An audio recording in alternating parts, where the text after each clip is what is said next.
Assalamualaikum warahmatullahi wabarakatuh. Jumpa lagi bersama saya Ahmad Ripai Siagian Horas. Apa kabar nih sahabat YouTuber dari Sabang sampai Merauke? Semoga dalam keadaan sehat selalu ya teman-teman. Amin ya robbal alamin.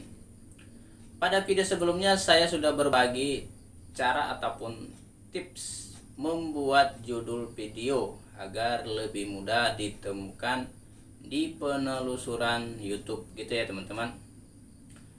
Terus langkah selanjutnya yang harus kita lakukan adalah setelah orang-orang menemukan video kita tersebut, tentu kita harus meyakinkan dia untuk mengklik ataupun menonton video yang sudah kita upload tersebut.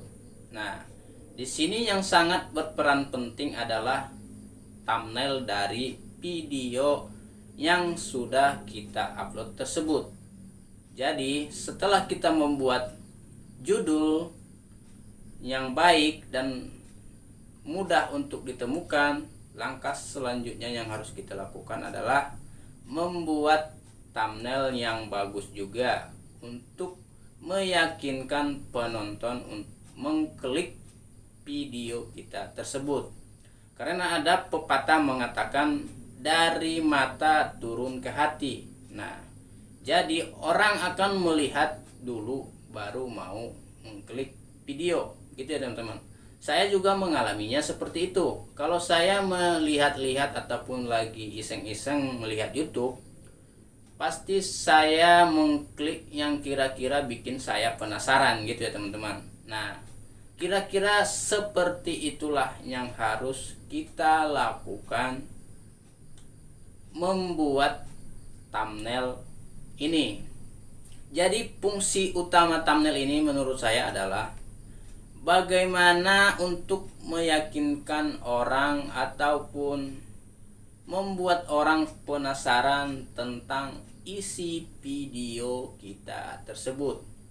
Untuk itu saya akan berbagi tips membuat thumbnail video YouTube ya teman-teman.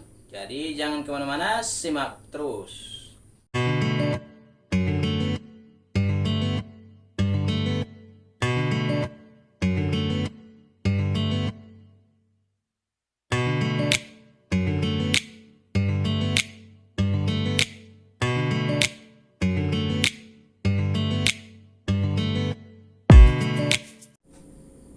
Tips dalam pembuatan thumbnail ini adalah yang pertama-tama teman-teman jangan menggunakan thumbnail otomatis dari video yang sudah diupload gitu ya teman-teman.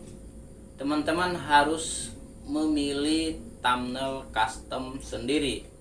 Nah, kalau kita memilih thumbnail custom sendiri ataupun mengaktifkannya, kita lebih leluasa mendesain foto thumbnail dari video kita tersebut. Jadi kita bisa membuatnya lebih menarik dibandingkan yang otomatis bawaan dari video yang kita upload tersebut. Gitu ya teman-teman. Dalam pembuatan thumbnail custom ini teman-teman harus menggunakan ukuran yang landscape gitu ya teman-teman, jangan yang portrait. Jadi ukuran yang landscape itu adalah 1280 kali 720. Jadi lebarnya itu dia 1280 dan tingginya itu 720. Biar pas di tampilan video YouTube gitu ya teman-teman. Terus kalau teman-teman dalam pembuatan thumbnail itu, kalau teman-teman ibaratnya seorang konten kreator memasak gitu ya, jadi teman-teman buatlah gambar yang indah ataupun yang bersih gitu ya tentang apa yang teman-teman masak tersebut. Nah, kalau teman-teman seorang vlogger ya, buatlah thumbnail yang membuat teman-teman penasaran gitu ya teman-teman. Kalau teman-teman seorang konten kreator yang membuat video berbagi, bantulah dengan tulisan-tulisan tertentu untuk mendukung judul dari videomu tersebut. Ya, kira-kira seperti itu ya teman-teman. Terus setelah kita memperbaiki thumbnail dari YouTube ataupun video yang kita upload ke YouTube kita tersebut, di situ nanti akan kelihatan gitu ya teman-teman, sudah seberapa maksimalkah thumbnail yang kita buat di video-video kita tersebut.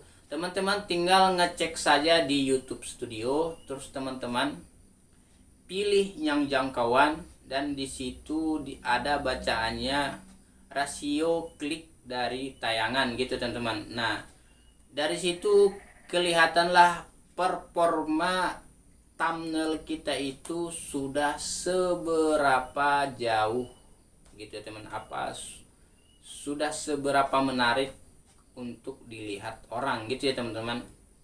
Nah, bisa juga teman-teman melihat satu persatu dari thumbnail video tersebut teman gitu ya teman-teman. Jadi teman-teman klik YouTube Studio, terus lihat yang konten, terus pilih video yang mau teman-teman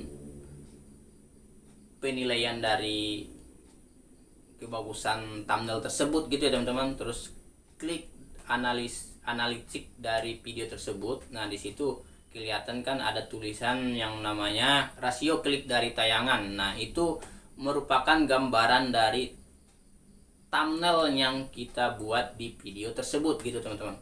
Kalau bagus ya pertahankan, kalau kurang ataupun nilainya kurang, jadi diganti aja gitu ya teman-teman, biar lebih bagus lagi. Nah, jadi teman-teman kalau sudah mengupload video ke YouTube itu bukan dibiarkan teman-teman, biarpun itu sudah video yang sudah lama-lama, kita harus perlu mengeceknya sekali-sekali gitu teman-teman, menganalitik video tersebut. Nah, kenapa begini, kenapa begitu, kita harus selalu begitu teman-teman, karena video-video yang sudah kita upload itu adalah merupakan aset kita gitu ya teman-teman. Apalagi teman-teman yang sudah monetisasi nih, perbaiki thumbnail mulai dari awal yang masih belum menarik kelihatan gitu ya teman-teman. Nah, itulah menurut saya tips-tips dari membuat thumbnail ini ya teman-teman. Saya sendiri aja belum mampu untuk menciptakan thumbnail yang begitu bagus di channel saya ini gitu ya teman-teman. Tapi saya tiap hari berusaha untuk memperbaiki satu persatu thumbnail dari video saya ini, karena saya lihat rasio klik dari tayangan saya ini sangat, menurut saya masih hancur banget gitu ya teman-teman. Karena kan yang namanya rasio klik tayangan ini kan bisa sampai 100% gitu ya teman-teman. Tapi kan tidak mungkin lah kita bisa mencapai 100% full gitu dari, jadi maksudnya itu tayang gitu umpamanya di beranda orang, terus orang mengklik video kita, itu udah susah sekali gitu ya teman-teman. Makanya di situ kita harus mempersiapkan thumbnail yang begitu menarik gitu ya teman-teman. Terkadang gini loh teman-teman, kita kan menonton suatu video nih, saya mengalaminya sendiri. Saya menonton suatu video nih, tiba-tiba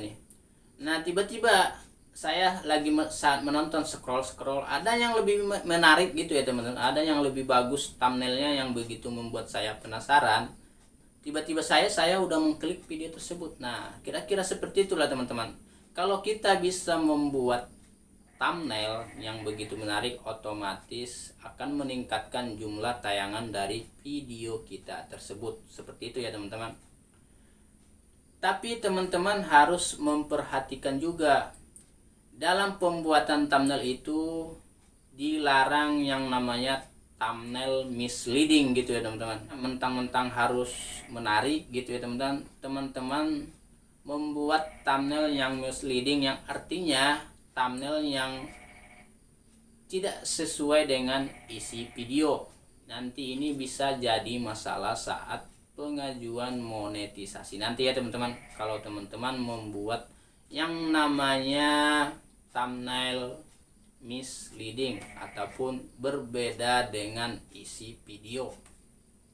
Nah, terus yang kedua, jangan terlalu sering membuat thumbnail yang clickbait. Nah, clickbait ini juga bisa mempengaruhi saat peninjauan monetisasi, tapi tidak separah thumbnail yang misleading gitu ya teman-teman. Thumbnail clickbait itu yaitu terlalu berlebihan walaupun masih berkesinambungan dengan video, tapi terlalu berlebihan gitu ya teman-teman. Nah, itu kira-kira pengertian dari yang namanya thumbnail clickbait. Nah, saya rasa begitu ya teman-teman. Semoga kita bisa kedepannya membuat thumbnail yang lebih menarik agar video kita itu lebih mendapatkan tayangan dari orang-orang gitu ya teman-teman.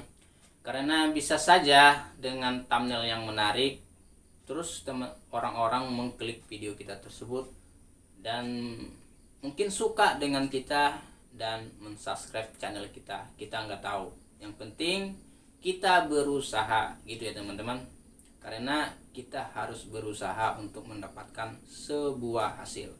Jadi untuk itu, selain dari memperbaiki judul-judul video, kita harus memperbaiki thumbnail dari video tersebut.